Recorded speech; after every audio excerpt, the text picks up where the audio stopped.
नमस्कार। आप देख रहे हैं पब्लिक इंडिया और मैं हूं पंकज के सिंह।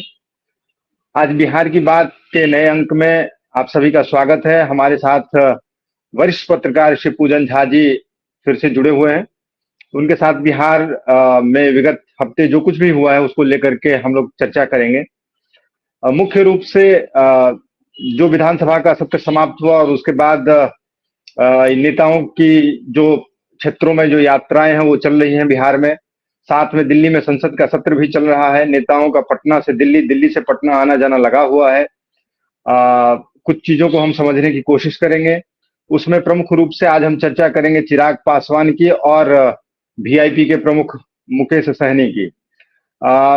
शिवपूजन जी, पिछले दिनों हमने देखा कि चिराग पासवान बहुत ही खुल करके एनडीए का विरोध कर रहे थे और ये पब्लिक को एक मैसेज भी दे रहे थे कि हमें इस बात का बहुत तकलीफ है, दुख है कि हम एनडीए सरकार को समर्थन दे रहे हैं और बिहार में सरकार क्राइम के ऊपर काबू नहीं पा रही है और साथ ही साथ सरकार ढंग से काम नहीं कर पा रही है। अभी दिल्ली से मुझे जो जानकारी प्राप्त हुई है उसके अनुसार से अमित शाह से इनकी मुलाकात हुई है और अमित शाह ने उनको हिदायत भी दी है कि इस तरीके की बातें आप न करें जिससे जनता में गलत मैसेज जाए। तो इसको लेकर के इसको किस तरीके से आप देखते हैं? क्या मोदी के हनुमान खुदराम से खफा हो गए या फिर पिछले चुनाव की तरह ही वो अकेले चलने का फैसला लेंगे या कोई थर्ड फ्रंट बनाने की कोशिश करेंगे? आपको क्या लगता है?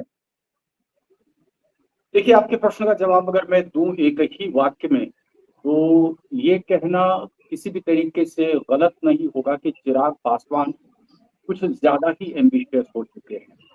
शायद जो स्ट्राइक रेट उनका लोकसभा चुनाव में रहा, वो एक बड़ा फैक्टर हो सकता है। दूसरा कि पार्टी के अंदर से लगातार अभी हाल के दिनों में आपने देखा होगा कि आवाज़ उठनी शुरू हो गई थी कि चिराग पासवान को मुख्यमंत्री का उम्मीदवार घोषित कर देना चाहिए। वजह साफ है, नीतीश कुमार के खिलाफ एक तरीके से फटीग फैक्टर लगातार बढ़ता चला जा रहा है। स्वास्थ्य उनका ठीक नहीं है, शायद ये एक बड़ा कारण बना और चिराग पासवान को भी ऐसा प्रतीत होने लगा कि वो एक पॉलिटिकल वैक्यूम जो बिहार में इमर्ज कर रहा है, उस पॉलिटिकल वैक्यूम में खुद को स्क्वीज इन कर सकते हैं। देखिए, चिराग पासवान 5 से 6% के आसपास का वोट प्रतिशत वो स्विंग कराने की स्थिति में है और इतने वोट शेयर को लेकर के अगर बीजेपी उनको बैक करती है, जो उनकी मंशा मुझे दिख रही है, तो शायद कुछ बात बन सकती है, यानी कि उनके लार्जर पॉलिटिकल एम्बिशंस सक्सेसफुल हो सकते हैं। लेकिन यहीं पर पत्रकारिता का देखिए कि अगर जहाँ पत्रकारिता आप फिर लगाते हैं कि उनके तमाम बयानों का जब विश्लेषण करना शुरू करते हैं, तो आपको पता लगता है कि भाई अभी सीट बंटवारे को लेकर के कई दौर की बैठकें होंगी और चिराग पासवान का ये जो हाल के दिनों में दिया गया बयान है, ये सिर्फ और सिर्फ प्रेशर पॉलिटिक्स बिल्ड करने के लिए है। चिराग पासवान की मंशा है कि ज्यादा से ज्यादा सीटें मिले ताकि वो अपना प्रेजेंस सही तरीके से बिहार के चुनाव में दिखा सके और वो बार-बार हवाला दे रहे हैं कि जो लोकसभा चुनाव के परिणाम आए, जो स्ट्राइक रेट रहा, लोजपा का सबसे बेहतर प्रदर्शन रहा, बल्कि मैं कहूँगा कि यहाँ पर बीजेपी ही कहीं न कहीं वो पीछे रह गई। बीजेपी का परफॉर्मेंस उतना बढ़िया नहीं रहा। तो चिराग पासवान का ओवर एम्बिशन उनको ऐसे बयान देने पर मजबूर कर रहा है, लेकिन आपने देखा होगा कि आरा की रैली के बाद से लेकर के अभी तक कुछ दिनों के पहले तक बयान आ रहे थे और एकाएक फिर उन्होंने बात करनी शुरू कर दी कि मजबूती से चुनाव में उतरेंगे। यानी कि कहीं न कहीं से डैमेज कंट्रोल कराने की कोशिश की गई है। या तो भाजपा का शीर्ष नेतृत्व ने उनसे बातचीत की है।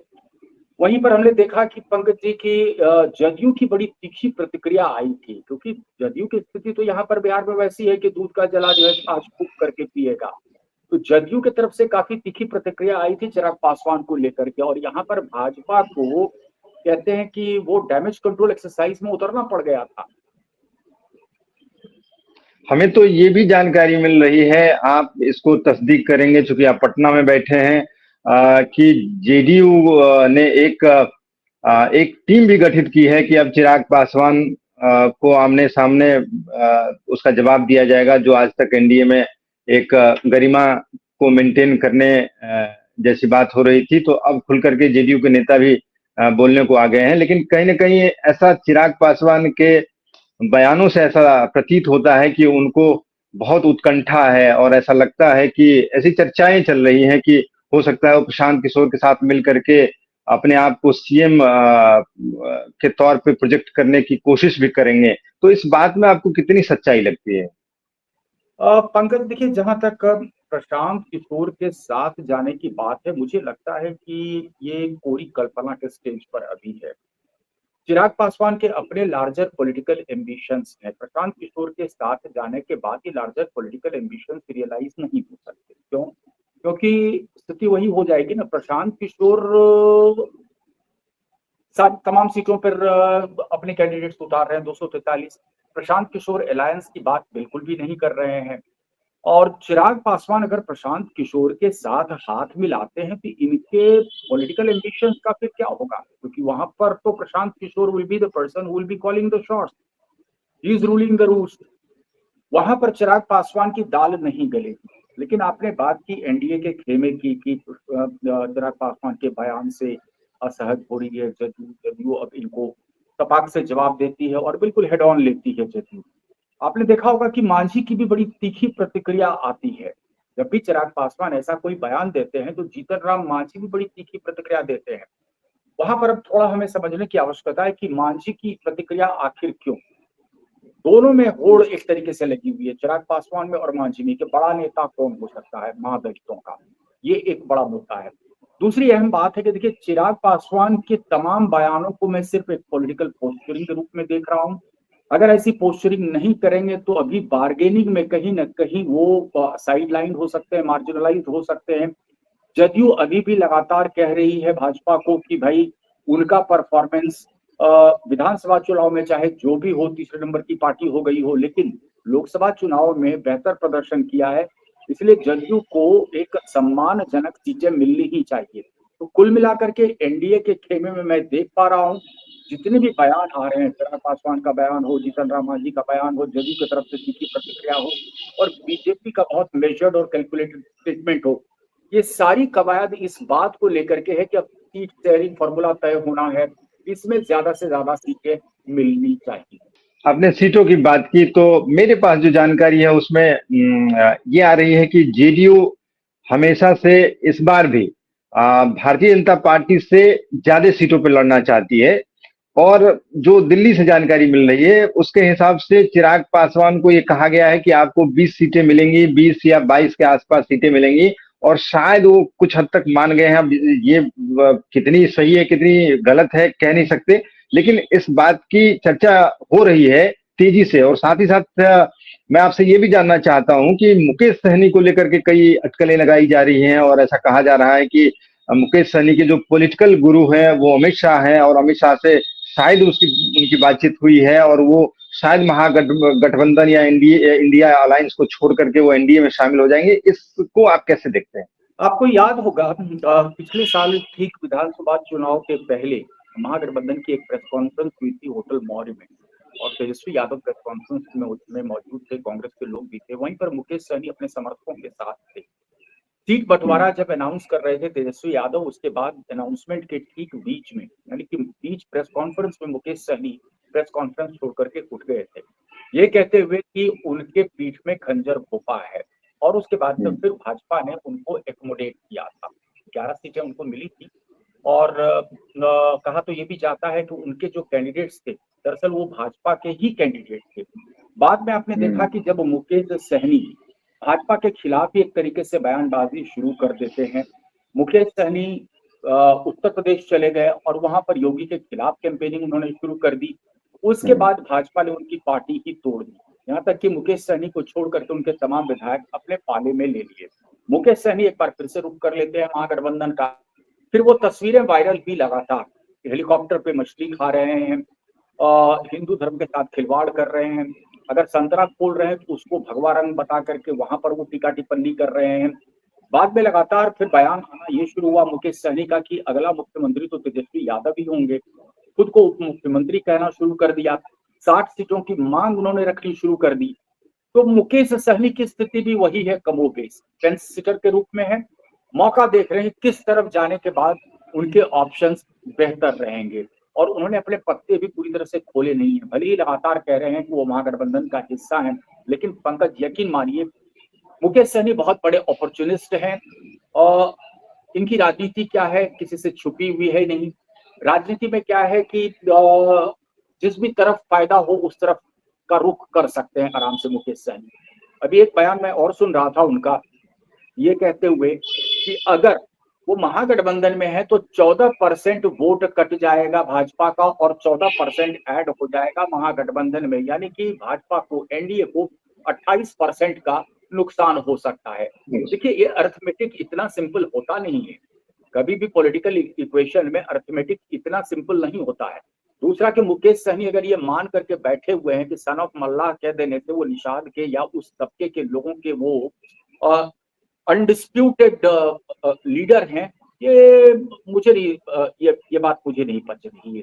बहुत सारे नेता हैं, ये कितना एक्चुअली वोट स्विंग करा सकते हैं उनका अंदाजा मुकेश सहनी को भी नहीं है, लेकिन अपॉर्चुनिस्ट हैं, किस ओर वो चले जाएंगे कहना बहुत मुश्किल है इस स्टेज पर। लेकिन बार्गेनिंग दोनों ही तरफ करने की कोशिश कर रहे हैं। वहां पर भी उनकी मंशा साफ है कि वो चाहते हैं कि ज्यादा से ज्यादा सीटें मिल जाए। एक चर्चा ये भी हो रही है कि मुकेश सहनी ये चाहते हैं कि वो केंद्र में मंत्री बन जाए और उनका भाई बिहार में चीजों को लीड करे। और एक खबर ये भी आ रही है कि इस सिलसिले में भी कुछ बातचीत हुई है। तो ये बार्गेनिंग का सिलसिला तो जब तक सीटों का बंटवारा नहीं हो जाता तब तक होगा। साथ ही साथ ये भी एक खबर चल रही है कि जो सिटिंग विधायक हैं उसमें से लगभग आधे से अधिक के टिकट कटने की संभावना है, तो उसमें भी कुछ भगदड़ मचने की आशंका जताई जा रही है। इसको आप किस तरीके से देखते हैं? क्या इन विधायकों ने काम नहीं किया, या पार्टी के ऊपर भरोसा नहीं है, या पार्टी को इनके ऊपर भरोसा नहीं है कि इनको टिकट मिलेगा, या इन्होंने अच्छा काम किया है अपने क्षेत्र में? बहुत रिलीवेंट क्वेश्चन आपने किया है पंकज जी, आपको बहुत बहुत धन्यवाद। बहुत पर्सपेक्टिव में सवाल को आपने रखा है, बिल्कुल। और ये क्यों हो रहा है? अभी हाल के दिनों में आपने देखा बहुत सारे सर्वे किए जा रहे हैं। सर्वे में एक कहते हैं ना एंटी इनकम्बेंसी फैक्टर आ रहा है, नॉन परफॉर्मिंग एमएलए के खिलाफ लोगों का एक आक्रोश भी निकल करके सामने आ रहा है। तो ये समस्या ज्यादा हम देख रहे हैं कि एनडीए कैंप में है। और सबसे बड़ी बात ये देखिए कि इस बार टिकट जो कटेगा ऐसे विधायकों का जिन्होंने परफॉर्म नहीं किया उनके खिलाफ एंटी इनकम्बेंसी है, लेकिन उसके खिलाफ हम कहते हैं दो फैक्टर काम कर रहे हैं। एक एंटी इनकम्बेंसी भी कर रहा है, एज वाला फैक्टर है, और फटीग फैक्टर आप उसको कह लें कि फटीग अब हो गया 20 साल से लगातार एक ही मुख्यमंत्री, वोट आप किसी को दे मुख्यमंत्री नीतीश कुमार ही बनेंगे, ऐसी स्थिति यहाँ पर है। आपने एनडीए को चुन करके सत्ता में बिठाया, वो पता चला महागठबंधन के साथ हाथ मिलाकर खुद मुख्यमंत्री बने रहे, लेकिन सरकार बदल गई बिहार में रातों रात। ऐसी स्थिति होती है। तो ये क्या है कि बार बार ऐसा चलता नहीं है। लेकिन जो आपका मूल प्रश्न था, अब देखिए कि क्या एक ऑप्शन है इन तमाम ऐसे विधायकों को जिनका की टिकट कटेगा, उनके पास एक बड़ा ऑप्शन है। प्रशांत किशोर ने एक बड़ा ऑप्शन खड़ा कर दिया है, तो प्रशांत किशोर की पार्टी वो आराम से ज्वाइन कर सकते हैं। और देखिए वहीं पर प्रशांत किशोर की पार्टी की प्रासंगिकता वो बढ़ जाती है। क्यों बढ़ जाती है? कि ये जो एमएलए होंगे जिनका की टिकट कटा, रुष्ट होकर के वो रुख कर लेते हैं जनसुराज पार्टी का, ये खुद इनकी क्षमता होगी कि उस इलाके में ये पूरी तरह से स्पॉइल स्पोर्ट का काम करेंगे एनडीए के लिए। अगर एनडीए का कैंडिडेट वहां से था तो यानी भाजपा का या जदयू का कैंडिडेट था, और दूसरी तरफ अगर महागठबंधन का कैंडिडेट था वहां से जीत दर्ज की थी, वहां पर भी स्पॉइल स्पोर्ट का काम करेंगे। तो आप देखिए कि कुल मिलाकर के इस बार बिहार का चुनाव कितना दिलचस्प हो गया है। अमूमन हमने हर बार देखा है कि बिहार का चुनाव जो होता है वो बहुत मल्टी प्रोंग्ड कॉन्टेस्ट नहीं होता है। यहाँ के वोटर्स बिल्कुल डिसाइडेड होते हैं। लामबंदी होती है, यानी कि अगर कंसोलिडेशन होता है एक तरफ, तो हम बार बार कहते हैं कि एमवाई समीकरण का कंसोलिडेशन होता है, तो हम देखते हैं कि दूसरी तरफ रिवर्स कंसोलिडेशन होता है। लेकिन यहाँ पर इस बार प्रशांत किशोर का एक फैक्टर है।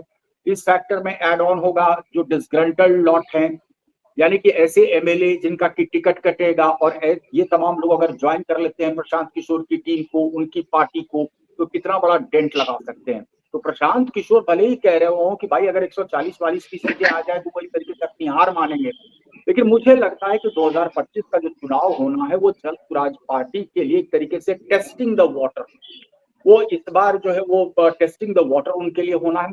2030 तक आते आते आप देखेंगे कि ये पार्टी काफी मजबूत स्थिति में उभरेगी। इस बार प्रशांत किशोर इतना सीवियर डेंट करने वाले हैं, इतना सीवियर डेंट करने वाले हैं, वजह साफ है उनके पास जो कहते हैं ये तमाम नेता वो फ्लॉप करेंगे जिनको की टिकट डिनाई किया जाएगा। हमें लगता है कि इसलिए इस बार का चुनाव कुछ ज्यादा ही दिलचस्प होने वाला है और देश दुनिया की भी नजर बिहार के ऊपर टिकी हुई है और लोग चाहते हैं, जो बिहार से बाहर है ना, वो चाहते हैं कि बिहार से इंफॉर्मेशन मिले। और यही कारण है कि लोग डे टू डे में जो कुछ भी वहाँ हो रहा है पॉलिटिकली और इस तरीके से, उस पे लोगों की खासी निगाहें बनी हुई हैं अभी से ही। आपने बहुत अच्छे तरीके से समझाया प्रशांत किशोर की रेलेवेंसी आने वाले समय में, जो उनका अपना है वो तो पता चलेगा ही चलेगा। साथ ही साथ जिस सर्वे की अभी आप बात कर रहे थे उसमें आप जानते हैं, आप बहुत सीनियर हैं और हम भी 20-25 वर्षों से यही देख रहे हैं किस तरीके से ये सब किए जाते हैं, जो सर्वे होते हैं और सर्वे में किस तरीके का किसको कितना एज मिलता है नहीं मिलता है। और आजकल एक नया चलन शुरू हो गया है कि पिछले हफ्ते ट्रैकर में ये आया, अगले हफ्ते ये आ रहा है, अभी इनको एज मिल रहा है और इनको एज मिल रहा है, वो किस तरीके से दिखाया जाता है और उसमें क्या क्या चीजें होती है, वो खैर हम लोगों के लिए कोई नई बात नहीं है। अभी जो सर्वे आया हो, जिसका कई चैनलों पे हमने देखा कि उसका जिक्र भी हो रहा था कि महागठबंधन को एज मिल रहा है अभी वर्तमान में जब हम बात कर रहे हैं, और एनडीए को कहीं ना कहीं 2-4% वोट महागठबंधन से कम दिखाए जा रहे हैं या मिलता हुआ दिख रहा है अभी फिलहाल। तो क्या ये एसआईआर का साइड इफेक्ट है, या नीतीश कुमार जी के 20 वर्षों का एंटी इनकम्बेंसी है, या वहां के जो नीतीश जी के शैडो को आप हटा दीजिए तो वहां कोई एनडीए में कोई बड़ा चेहरा नहीं है, कोई किन्हीं का कोई बहुत ज्यादा लीडरशिप उस तरीके का नहीं है जो बड़ा करिस्मेटिक हो और बिहार के पर्सपेक्टिव में बहुत बड़ा हो। क्या इसके पीछे आप क्या देखते हैं? लीडरशिप क्राइसिस जाहिर तौर पर बीजेपी के अंदर एक बहुत बड़ा मुद्दा है। अभी आप देखिए कि प्रशांत किशोर ने लगातार दिलीप जायसवाल को कैसे कटघरे में ला करके खड़ा किया, गंभीर आरोप लगाए। भाजपा का कोई रिएक्शन उस पर आया क्या? यानी कि दिलीप जायसवाल की तरफ से कोई स्पष्टीकरण इस बात को लेकर के आया? नहीं आया। क्या दिलीप जायसवाल खुद कोर्ट पहुंचे, मानहानि का उन्होंने मुकदमा किया? उसके बाद तुरंत आरोप लगाया उन्होंने सम्राट चौधरी पे, बड़ा गंभीर आरोप, और वो रुक नहीं रहे हैं। वो कह रहे हैं कि उनके पास तो ऐसी एक लंबी फहरिस्त है नेताओं की जो भाजपा में है, उनके खिलाफ एक के बाद एक गंभीर आरोप। दूसरी अहम बात ये देखिए कि मैं तो 2014 के चुनाव में मैंने देखा था कि अमित शाह अपने साथ हेलीकॉप्टर पर उस वक्त रामकृपाल यादव को घुमाया करते थे। रामकृपाल यादव पहले राजद में थे, लालू के काफी करीबी थे, और ये उम्मीद उस वक्त शायद भाजपा के केंद्रीय नेतृत्व को थी कि रामकृपाल यादव अपना कद उस तरीके से डेवलप करेंगे बिहार की राजनीति में कि लालू के समकक्ष आकर के खड़ा हो जाए। फिर हम देखते हैं एक दौर आता है जहां पर भाजपा दांव खेलती है नित्यानंद राय पर। नित्यानंद के राय के ऊपर जो दांव भाजपा खेलना शुरू करती है, उसके बाद हम देखते हैं पार्टी के अंदर इंटरनल कन्फ्लिक्ट शुरू होते हैं। खुल करके कभी भी भाजपा उनके नाम को आगे नहीं करती है। फिर हम देखते हैं कि सम्राट चौधरी पर दांव खेला जाता है। लेकिन जहां हम कंपेयर करने की कोशिश करते हैं कि नीतीश के स्टेचर के समक्ष क्या सम्राट चौधरी का स्टेचर है, सम्राट चौधरी एक तरीके से इम्पोर्टेड लीडर है। कई पार्टियों में रहे, एक पार्टी आपको याद होगा 14 में जब राजद को तोड़ने की कोशिश हुई थी, लालू पैदल ही भाग गए थे राजभवन, उस समय सम्राट चौधरी की अहम भूमिका थी। फिर उसके बाद कैसे कैसे राजनीति करवट लेती है, वो इधर खेमे में आए, और इस खेमे में आने के साथ फिर नीतीश कुमार ने भी पलटी मार दी, फिर नीतीश कुमार इस खेमे में आए, तो ऐसी स्थिति लगातार होती आई है। तो सम्राट चौधरी के साथ एक रिलायबिलिटी फैक्टर का मुद्दा है। अब कुल मिलाकर के आप देखें कि जो बीजेपी की लीडरशिप है केंद्र की, it has failed miserably to develop any local leader जो कि नीतीश कुमार के स्टेचर के समकक्ष आकर के खड़ा हो। तो अंत में क्या हो जाएगा, इस विधानसभा में भी आप मोदी के नाम पर लगातार वोट मांगने की कोशिश करेंगे, नीतीश के नाम को खुल करके भाजपा नहीं यूज कर पाएगी। वजह बार बार मैं कह रहा हूं कि एंटी इनकम्बेंसी के साथ फटीग फैक्टर है। हाल के दिनों में नीतीश जी का जो पब्लिक अपेयरेंसेस कुछ कुछ हुआ है, उस पर काफी कंट्रोवर्सी हुई है, चाहे वो आईएएस के माथे पर गमला रख देने की बात हो या विधानसभा में जिस तरीके से कंट्रोवर्शियल उन्होंने बयान दिया था। तो ऐसी हरकतें क्या है कि देखिए, जनता की मेमोरी इतनी शॉर्ट नहीं होती है पंकज जी।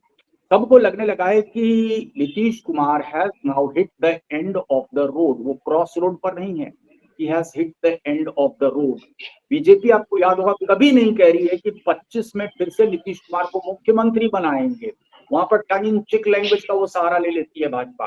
क्या कहती है, उनके नेतृत्व में हम चुनाव में उतर रहे हैं।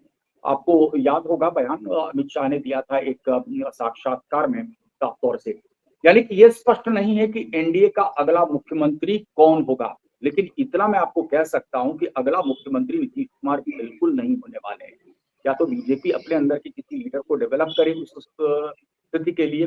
तो आपने जो सर्वे की बात की, देखिए सर्वे के जो फिगर्स आ रहे हैं वो इसलिए भी आ रहे हैं कि यहाँ पर थोड़ी सी हम देख रहे हैं कि एम्बिग्विटी है बीजेपी के अंदर या एनडीए के कैंप में। एम्बिग्विटी है, एम्बिग्विटी हालांकि महागठबंधन के अंदर भी, वहां पर भी क्लैरिटी नहीं है। क्लैरिटी की कौन मुख्यमंत्री होगा, कांग्रेस नहीं मानने को तैयार है कि तेजस्वी ही होंगे, उसका कहना है कि बाद में इस चीज पर फैसला हो जाएगा। लेकिन ये तो स्पष्ट है ना कि कांग्रेस कभी भी उधरी चीजें हासिल नहीं कर पाएगी कि वो अपना मुख्यमंत्री दे। तो मुख्यमंत्री तो उस दूसरे खेमे में तेजस्वी यादव ही होने हैं अगर उस तरीके के डिजायर्ड नंबर्स आ जाते हैं। लेकिन इस खेमे में ये चीज अभी स्पष्ट नहीं है। भाजपा अगर अभी रिस्क लेकर के अगर किसी मुख्यमंत्री को अनाउंस कर दे from within the BJP, तो मान के चलिए कि वो यहाँ पर फिर उसके बाद ये बूमरैंग करेगा बीजेपी के लिए। तो बीजेपी की स्थिति क्या हो गई, इसको बार बार कहते हैं कैच 22 सिचुएशन। तो बहुत केयरफुली बीजेपी चलना चाह रही है, नीतीश को डंप नहीं करना चाहती है, लेकिन नीतीश कुमार बीजेपी के लिए बैगेज के रूप में उभर करके आ रहे हैं। लेकिन एक बात बहुत दिलचस्प है यहाँ पर कि जैसे ही आप नीतीश कुमार को राइट ऑफ करने की कोशिश करते हैं 2020 के विधानसभा चुनाव के बाद, तब हम लोगों ने लगभग नीतीश कुमार को राइट ऑफ कर दिया था। लेकिन आप देखिए कि लोकसभा चुनाव के परिणाम में फिर क्या नतीजे सामने आए। तो नीतीश कुमार के वोटर साइलेंट हैं, किस ओर जाएंगे कहना बहुत मुश्किल है। तभी मैं कह रहा हूँ 25 का चुनाव आप भी जरूर आएंगे पंकज जी, बेहद दिलचस्प होने वाला है और हमारे और आपके जैसे लोगों के लिए तो इतना बड़ा लर्निंग एक्सपीरियंस के चुनाव होगा। बिल्कुल सही कहा। आज समय बस इतना ही है, शिवपूजन जी को कहीं जाना है, तो हम लोग फिर इस चर्चा को आगे बढ़ाएंगे और बिहार में जो कुछ भी होगा उसको लेकर के हम लोग चर्चा जारी रखेंगे। अभी के लिए इतना ही, इजाजत दीजिए हमें। और शिवपूजन जी आपका बहुत बहुत धन्यवाद हमारे साथ जुड़ने के लिए, और आप दर्शकों का भी बहुत बहुत धन्यवाद। नमस्कार, फिर होती है मुलाकात।